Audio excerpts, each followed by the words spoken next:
let's start now. So our topic for today is now about your emotional. So we're going to tackle about your emotional changes. So the emotional changes, okay, including anchors of pregnancy. Okay, including anchors of pregnancy. Anchors of pregnancy. So emotional changes or anchors of pregnancy, these are the things that a woman may feel, okay, emotionally once they knew that they are pregnant. Let's start with number one, grief. Sir, grief. When you say grief, okay, bakit nagkakaroon ng grief? Because under this one, once a mother or once a woman becomes pregnant, she may have to give up her other roles. What is her role prior of her role becoming a mother?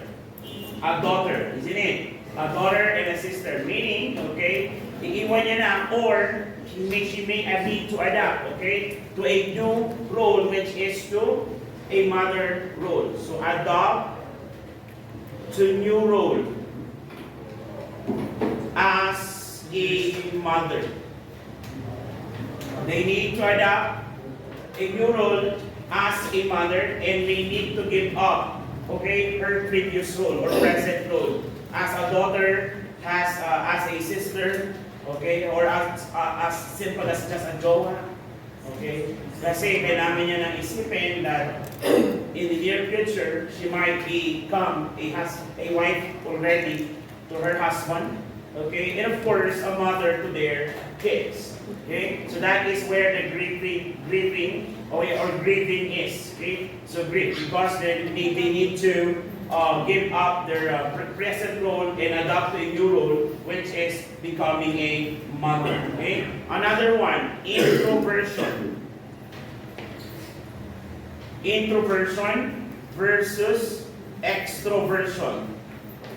So what's the difference between these two? You know already. When you say introvert, they commonly spend time alone.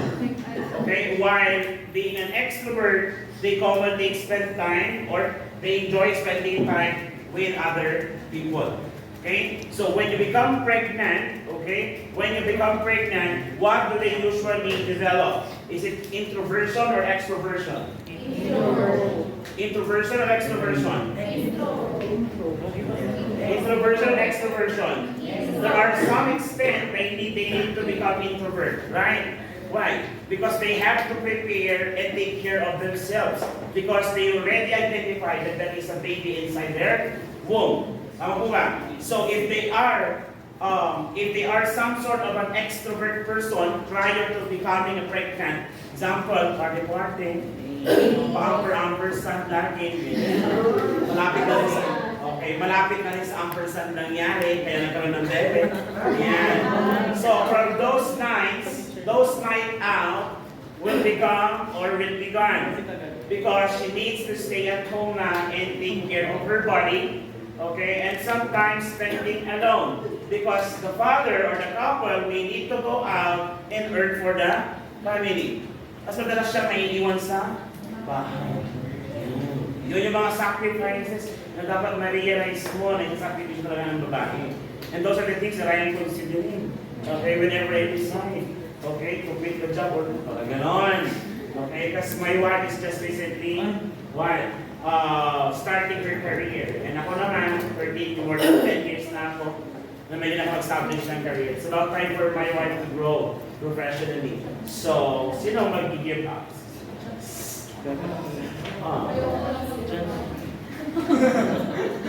Nagtatrabaho pa rin ako. I have a lot of things to do at home. Okay. Next is body image and boundary. Body, image, and boundary. Body image and boundary. So body image and boundary. Body image is the way a person looks at themselves.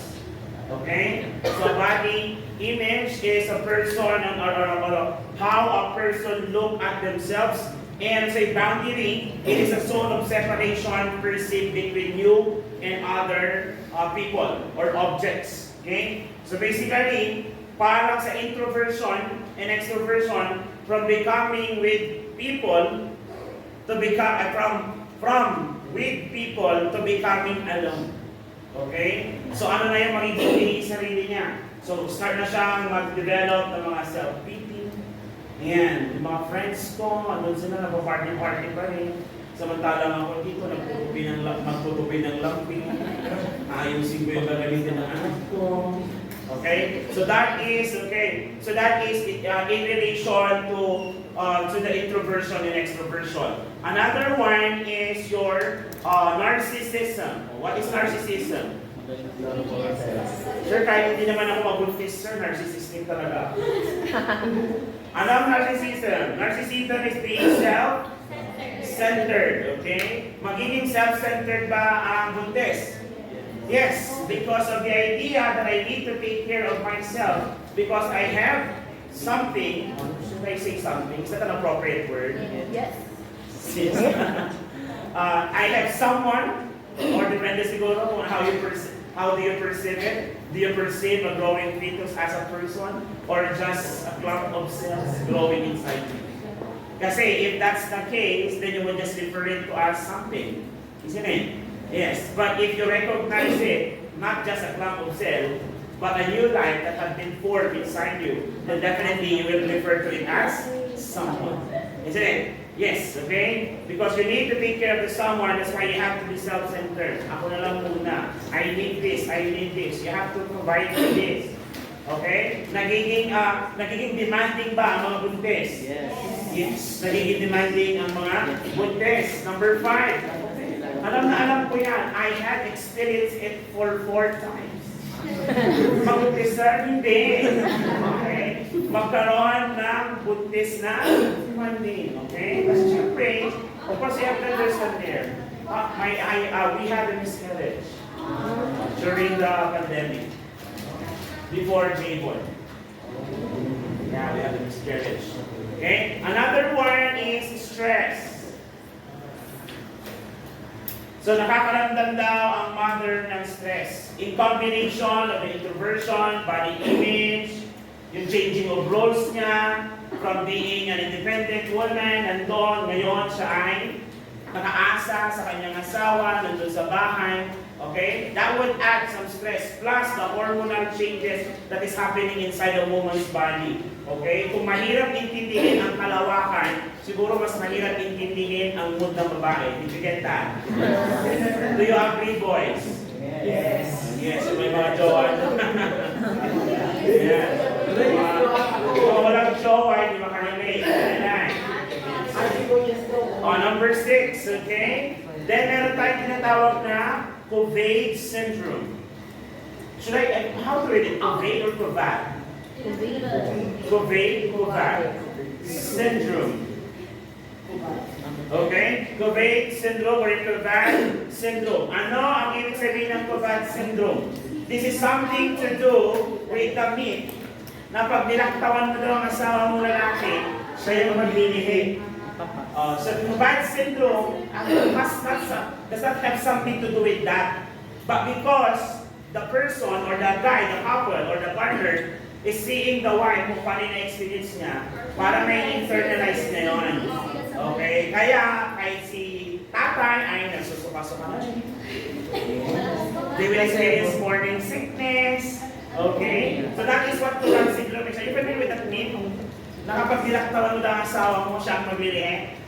So basically, ang Covade syndrome, yun, lalaki ang naglilihi. Ibig sabihin, they will experience the same experience na nararamdaman ng mga babaeng buntis. Okay? I think it's a fair share of experience then, considering na the pain that the woman will experience during the delivery is the second most painful experience, second to birth. So kung hindi ka pa nasunog, hindi mo mararamdaman ang painful experience. The most realistic and near to that experience is the delivery pain. Ganun pala. Bakit kaya babae ang nagdala? Kasi nga, according to the procreation, dinamay nilang kami sa kasalanan. Right? Nananahimik kami kumakain ng damo. Tapos, hindi na nyo kami para kumain ng prutas. Right?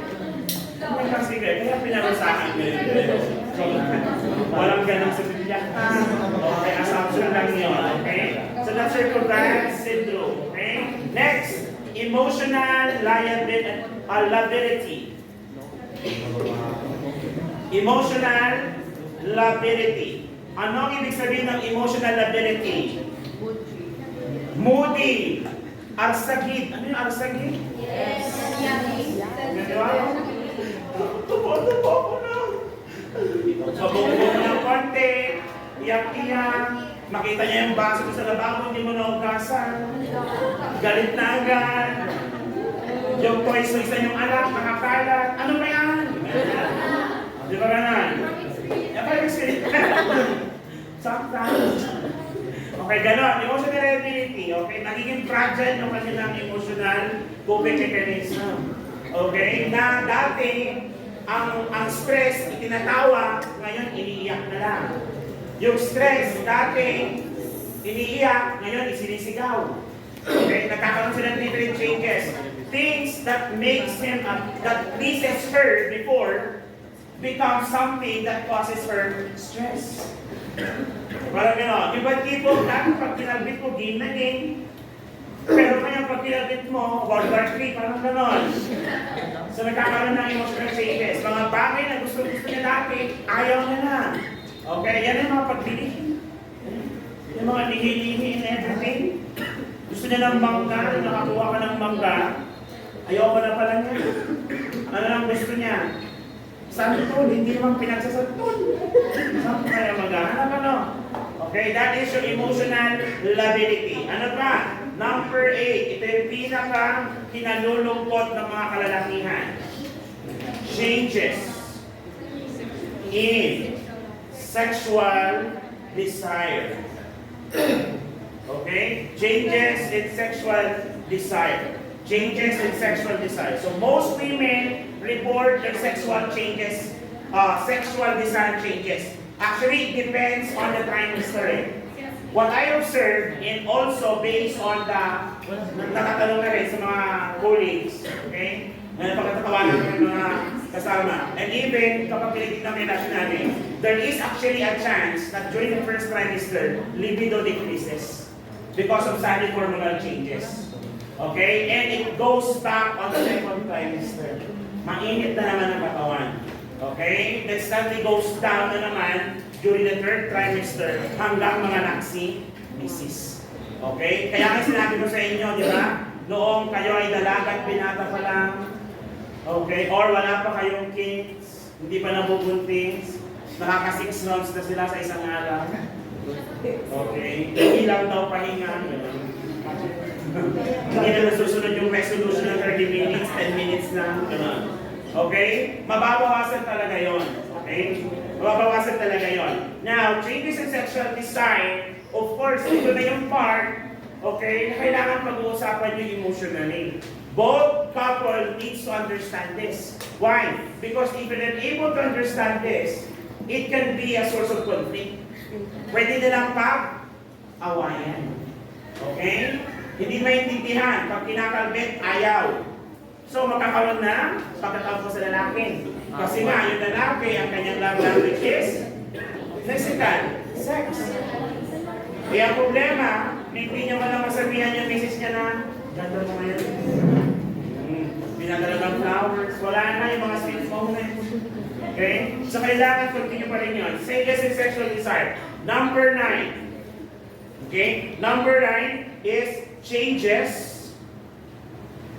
in the expectant family. Changes in the expectant family. So changes in the expectant family is that, of course, they will become aware. Okay? Yung palabas na baby. Okay? Lalo na kapag may panganay na sila. Okay? This is actually part na when I was reading this, May nare-realize ko, I think this is what we are doing. Kasi nga, you already know that I have 3 kids already. Panganay si Julie, then this Jana, then the J-Bon is the most makulit one. Okay? So kadalasan, si J-Bon nakapagalitan ng mga ate dahil sa bunso. Kasi nga, siyempre, the assumption is that if you are older, then you can understand better compared to 2 years old.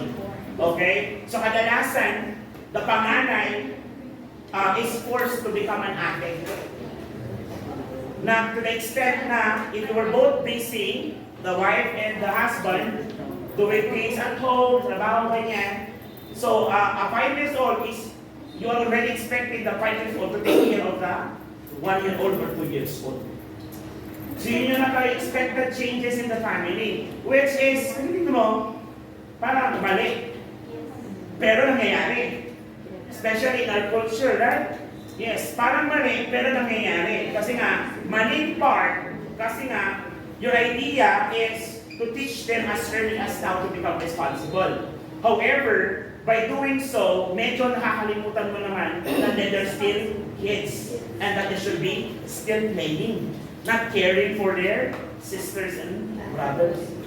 So doon tayo nakakaroon ng problema. And those are the changes, okay, na pwedeng mangyari, especially that you are expecting a family member, another family member. Kaya lumalabas yung mga phrases na, magtanda ka na, magiging ate ka na, magiging kuya ka na. Okay? So part pa rin pala siya ng emotional changes nangyayari during pregnancy. Now, is it wrong or right? Or is it wrong or correct?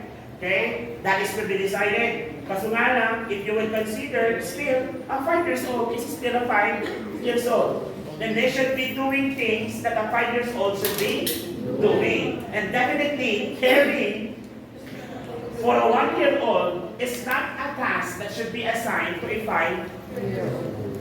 So yun, so nabasa ko to. Ano yung pagkukulang namin? Okay. Kahapon, pinityo na si Jacob dyan. Gusto ko nag-post. Gusto ko i-level kami yan. Sorry anak. Di bali. In few months time, Papa will take care of you full time. Talaga, ano yung habang tumatagal, parang nadadagdagan yung talaga magagawa. Kailangan siya, a sacrifice needs to be done. And I am the lamb. Ano? I am the lamb. Kambing lover, hindi mas kang baboy. Hoy! Tuwa ka na naman. Sige, tuloy tayo. So that is the changes in terms of emotional sa pamilya na may buntis. Okay? Now, another part of the assessment na ginagawa natin during pregnancy is your Leopolds maneuver. Of course, for your Leopolds maneuver, you already discussed this during your skills, isn't it? Yes, Leopolds maneuvers. Parang dancer yun Hindi ba sa dancer na maneuvers? 90s, yung mga baka 90s ba kayo? Pero our generation is the best generation. Yes, because we have encountered all the shifting. 90s. Na-shifting, lahat ng shifting na yung nahilakan namin, di ba? From a floppy disk to CD to USB. Di ba? From a telephone with a pager to a cell phone with antenna with a touch screen. Yung keypad, cellphone with antenna, yung keypad. My first cell phone is 3210. Yung pwede mong pagtaltal ng bawang, gano'n. Diba? Diba? We had experienced the best childhood because we are not forced to stay inside the house.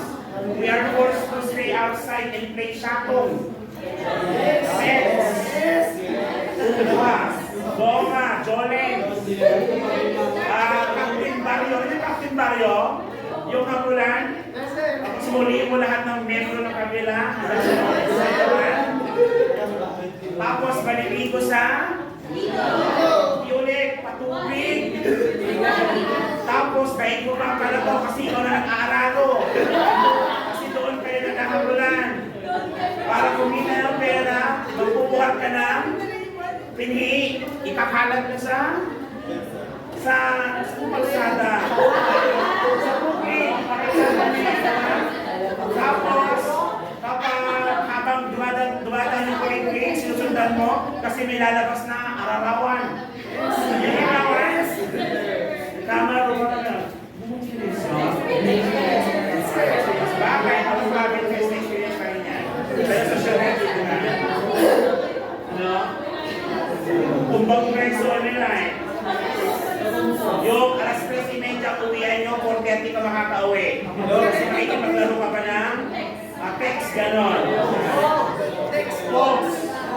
Sa mga babae, Chinese, pag sumali ang lalaki, tatambling, nagiging gymnast. Ano? Pag sumali ang lalaki sa pan, Chinese cattle, nagiging gymnast. Kasi puro tambling ang ginagawa. Yes, tapos yung pag natapa ka na sugatan, papaluin ka pa. Tama ba? Hindi, yung anak ko, walang gano'n. Ay, taka-taka ka. Ito lang.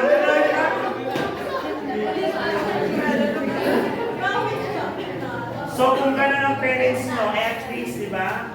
Hindi sila katulad ng mga parents na hindi ko ipaparanas. Ayun, yung anak ko na-drag out.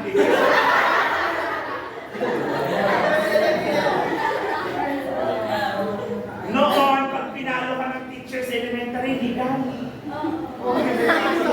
Hands on the table! Madumi!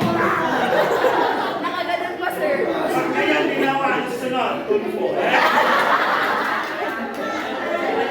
Nakakatakot, kami sumabalong yun. Tama? Sana maulit-ulit. Gusto kayo balik yun? Ano ang pinakamasakit na naipalo sa'yo? Hindi ang pati parents mo ha. Ano ang pinakamasakit? Yung routine ng kawayan. Legit. Alam niyo yung routine ng kawayan? Parang sulit ng pagi yun.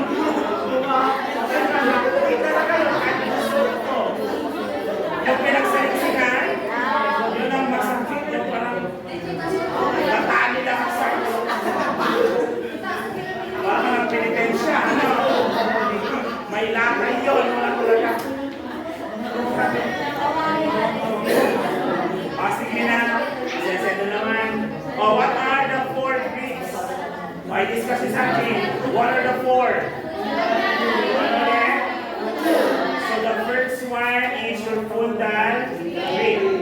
First fundal grip, tama? Yes, this is the first fundal grip. This is basically to check the fetal line. Tama? So the fetal line. If the head of the baby is located into the fundus or upper part of the fundus or into the baba. Okay? To determine yung bridge. This will be confirmed sa Leopolds 3 through your presentation. Tama po ba? Yes. So Leopolds 1, okay, fundal grip. The first fundal grip. Okay, second, ano yung pangalawa? Second is your lateral grip.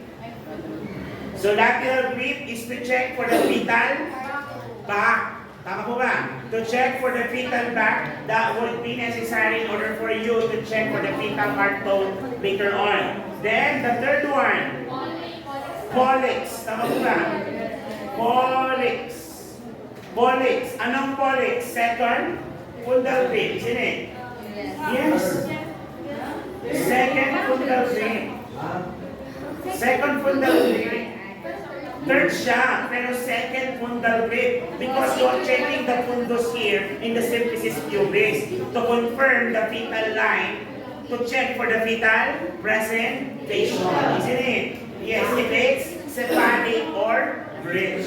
Okay? And the third one, or the fourth one, should I say, is your pelvic grip. Tama po ba? So that's your pelvic grip. For the pelvic grip, do you need to stand at the head part of the mother? Yes! You need to stand at the head part of the mother. Then using now your index finger, okay, going to push for a downward from the inguinal area going to the symphysis Pleomates to determine if the presentation is in your fetal line or fetal chin. Tama mo ba? Ay fetal brow or fetal chin. What should be expected? Fetal brow or chin? It means to say kapag fetal chin yan, the baby is hyper. Tama mo ba? Yes. Is that good for delivery? So ano ang chine-check natin sa fourth maneuver? The fetal attitude. So that's line, back, present, attitude. Fetal line, fetal back, fetal presentation, then the fetal attitude. That's Leopolds 1 to 4. Are we clear?